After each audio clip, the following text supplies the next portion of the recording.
आणि सुरुवातीला बातमी आहे काँग्रेसच्या गोटातून बऱ्याच काळापासून प्रलंबित असलेल्या संघटनात्मक निवडणुकांसाठी अखेर काँग्रेसच्या हालचाली सुरू झालेल्या आहेत। येत्या 15 ऑक्टोबरपर्यंत काँग्रेसच्या नव्या अध्यक्षांची निवड होणार आहे। 16 सप्टेंबर ते 15 ऑक्टोबर या काळामध्ये होणार आहे ही निवडणूक। काँग्रेस अध्यक्षपदाची निवडणूक आयोगाच्या फटकऱ्यानंतर काँग्रेसच्या सुतावलेला अजगर हालचाल करू लागेल का?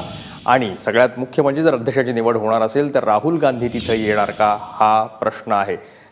प्रशांत कदम आपले प्रतिनिधी दिल्लीहून आपल्यासोबत आहेत। प्रशांत, एकतर निवडणूक आयोगाने दिलेली तंबी आणि दुसरी गोष्ट म्हणजे काँग्रेसचे अध्यक्ष नवे कोण? मयुरेश, खरं तर एखाद्या राष्ट्रीय पक्षाला त्यांच्याच संघटनेच्या निवडणुका घेण्यासाठी अशा पद्धतीनं निवडणूक आयोगानं सलग एकदा नव्हे तर 2-3दा फटकारावं आणि त्याच्यानंतर त्या पक्षाला जाग यावी, हे खरं तर तो पक्ष किती सुस्तावलेला आहे याचंच निदर्शक म्हणावं लागेल।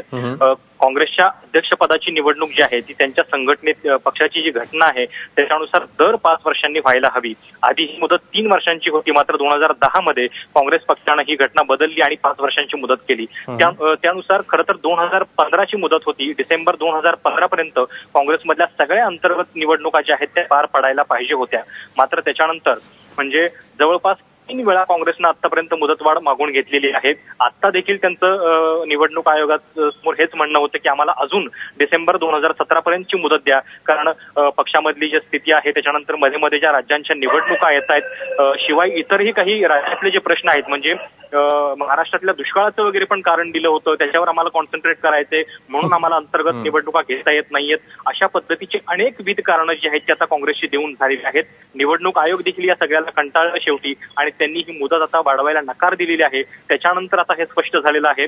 आज जे निवडणूक काँग्रेस या संदर्भातले निवडणूक ऑथॉरिटी म्हणून ज्यांना नेमलेलं आहे लोकसभेचे खासदार मारापल्ली, तर त्यांनी हे स्पष्ट केले की 15 ऑक्टोबर पर्यंत अखेर काँग्रेसच्या नव्या अध्यक्षांची निवड होणार आहे। 16 सप्टेंबर ते 15 ऑक्टोबर पर्यंत असा हा कार्यकाळ चालेल।